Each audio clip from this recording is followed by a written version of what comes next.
Hello everyone, my name is Veronica Garcia, and today I want to talk to you about the benefits of opera education in our public schools. A little bit about me. I was a public school teacher for 2 years. I taught at Lake Worth Middle School, and that is a middle school in Palm Beach County, Florida. There I taught the choir, and I was very lucky to have very wonderful students, and I also was very lucky to have a lot of control over my curriculum. Therefore, I implemented a lot of opera education in my curriculum, which I will be talking about shortly. First of all, let's talk about the current state of music education in our nation. I have noticed that public music education tends to either rely on choir or band to really give their students the education that they need. There are a few exceptions. For example, there are a few world music classes or keyboard classes, but these are more the exception rather than the rule. Most schools, if they have a music education program or a music program overall, either have band, choir, with maybe a couple of other classes here and there. I know that there's also a push for musical theater. However, a lot of the times this is not seen as music education. It's usually seen as theater education. I have seen that opera education has been left to opera companies rather than to public school teachers, with opera companies such as Palm Beach Opera and Florida Grand Opera having educational outreach programs and going into schools rather than schools being primarily responsible for the exposure and education of opera music for their students. One of the main reasons that I decided to choose this topic is actually because I went on flmusiced.org/MPA online, and for those of you guys who are not familiar with this, MPA Online is essentially a database, a resource for music teachers in Florida, where they can go and see schools' scores for their music performance assessment, which is what MPA stands for, or also see the programs of the last music performance assessments up until I believe the year is 93. And I went through all of the high school selections for the past 10 years in our district, which is District 14, and I was kind of baffled because there was only one opera selection, which was Viva by Mozart. But why does this happen? Why are we not teaching opera in school? Weren't we all taught to sing arias and art songs in schools? Didn't we all go through music history or musicology 1 through 3 in our undergrad, especially as music educators? Well, yes, that is true. However, I believe that overall there is a lack of holistic music education for music educators. Like I said, a lot of our education comes down to choir music, and there is little room for anything else. As a music educator myself, I can only speak to what I have experienced and what I have noticed, not only in my own schooling, but in the schoolings of others. I was very lucky that I had a teacher that really focused on holistic music education. Not only was she a renowned opera singer, she was well versed in a lot of different types of music, and therefore she always instilled in me that I should do the same for my students. However, I know many instances of students who did not have the same teachers or teachers that valued the same things, and they only really focus on choir music. One of the things that is deterring people from teaching about opera is the assumptions made by opera, not only by the students themselves, but oftentimes educators. There is a lot of misconceptions about the people who sing opera or about opera itself. There are many people who think that opera is boring and opera is not interesting or outdated, and therefore it is not worth studying. There's also the idea of the prima donna or the diva, or the people who sing opera are snooty and they think they're better than you. In my research, I found the article, The Idea of Prima Donna, The History of a Very Special Opera's Institution by Vlado Kotnik. In the earlier phases of opera, a prima donna was the cantrice who sang the greatest number of arias in the course of any particular work. By the 20th century, the term had stuck as a label of abuse on a level with virago, shrew, or bitch. This is still very prevalent today. I myself have gotten comments about how I don't look like an opera singer or don't seem like an opera singer because I don't seem stuck up. And a lot of people think this to this day without ever meeting an opera singer or listening to opera music at all.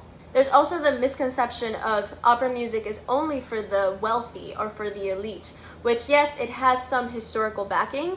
However, now more than ever, there are opera companies that are making opera more accessible to all kinds of viewers, whether that is by decreasing prices or by showing operas that tell stories about minorities, for minorities. The other issues with teaching opera in schools, particularly the performance aspect of it, would be the budget issues.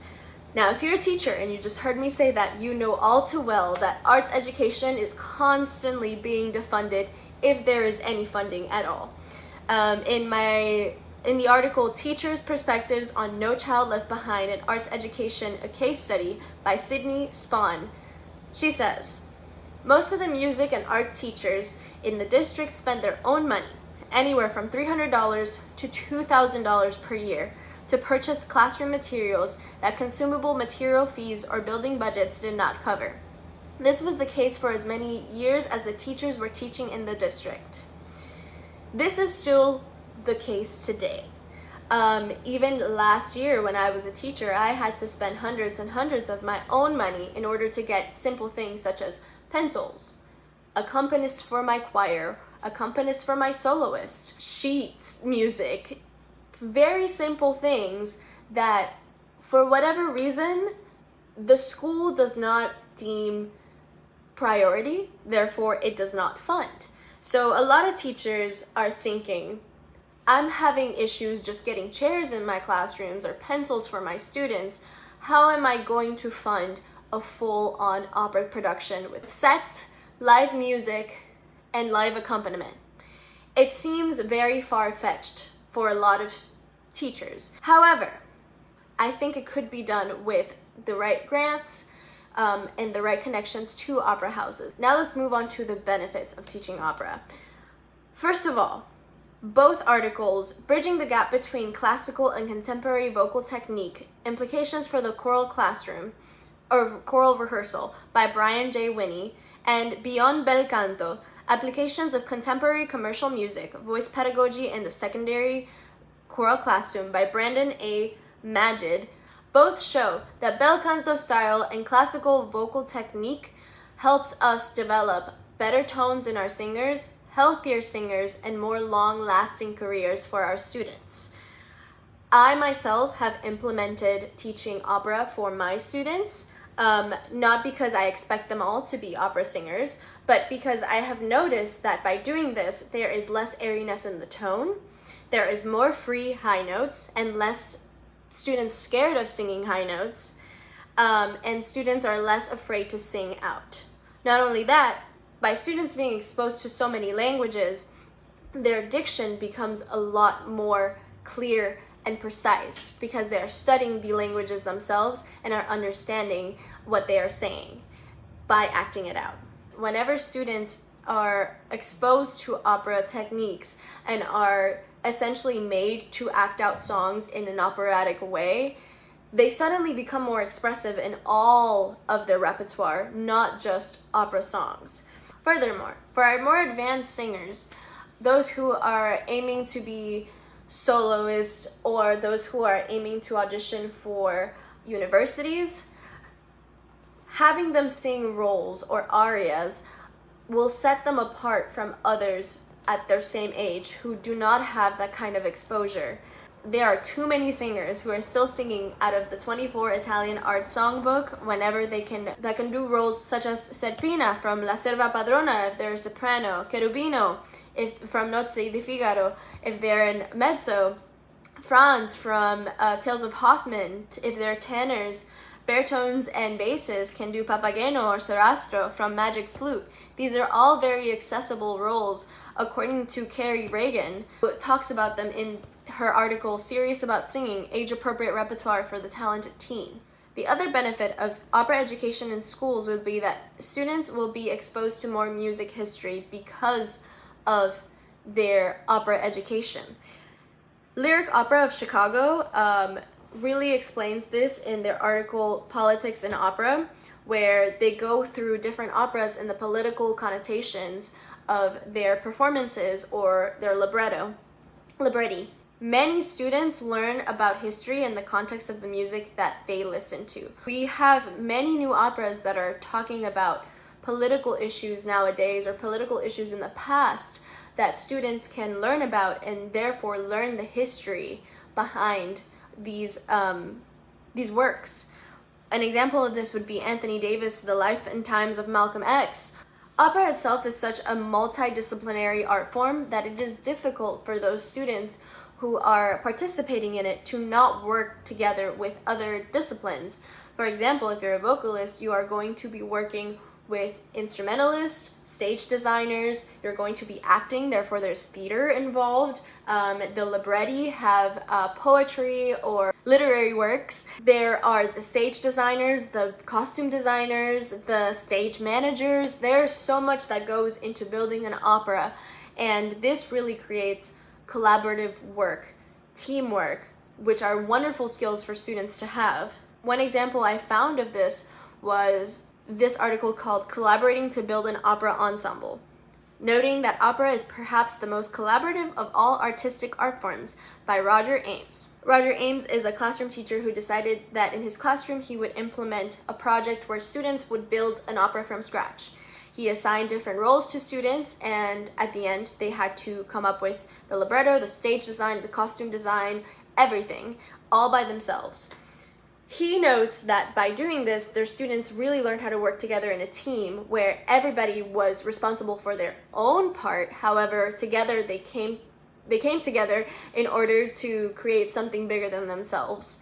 The other study that touches on this would be Opera in Primary Education for the Development of Social and Emotional Skill, a case study from Mexico City by Rosa Silveres, Andrea Giraldes Hayes, and Jose Luis Parejo. In this case study, they decided to test LOVA, or Opera as a Vehicle of Learning. The students were in Mexico City, and they wrote their own opera. This went through several stages. It happened in a year. It was 19 students in the Instituto Luis Víveres. The project structure was different stages of making an opera. The objectives was creating an opera company and achieving the transversal learning that comes from collaborative work. The objectives were to create an opera company and achieve the transversal learning that comes from collaborative work, which they say that they did. And through this process, the students learned how to work together and also become more self-confident in their own abilities. Lastly, opera is such an emotional art form, and I believe that learning about it in public schools specifically can help students regulate their own emotions. Particularly, the same study about LOVA says, in the children's opera company, La Hoja del Árbol, social relationships were established and developed. Group and individual self-confidence was improved, and progress was made in the acquisition of interpersonal skills. A lot of operas are tales as old as times, really, because they are discussing real human emotions, real human conflict, and lessons about how we should live our daily lives. This is such an important message for students to learn from a young age, and the fact that they're not exposed to these operas that are talking about regular daily old living and how to be a human and what's right and what's wrong, it's really not beneficial for them.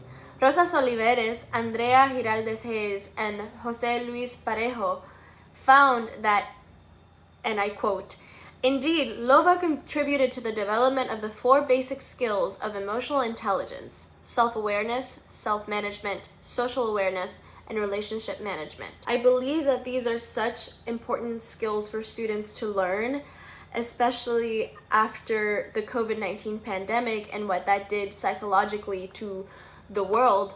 And how, as educators, we're seeing that students are not behaving how they used to. They do not have the relationship management. They do not have the self-awareness. They do not have the social awareness a lot of the times. So bringing opera to schools would be so beneficial for these students, because they will learn how to act as human beings, because they will learn all of these skills by working together and putting on an opera, while also learning so much from what that music can bring to them. If you couldn't tell already, I am someone who is very passionate about this topic. I think opera is so wonderful, so interesting, and so amazing to see.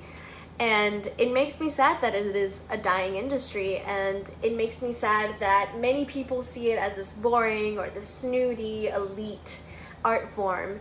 I myself was never really introduced to opera until I got to undergraduate, except for by my mom, who really loves Pavarotti.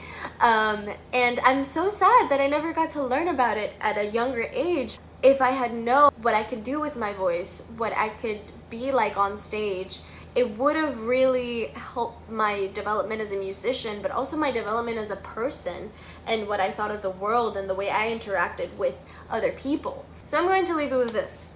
This is from To Love or Not to Love Western Classical Music. That is the question for music educators, by Estelle R. Jorgensen. They say, opening learners' eyes and ears to this music that they may not otherwise experience in their ordinary lives is an exercise in diminishing its otherness and welcoming it as part of the treasury of musics that are both their own and those of their fellow human beings. It is to create a musical sensibility that is human and humane. Thank you very much for listening to me, and I hope you have a wonderful day. Thank you.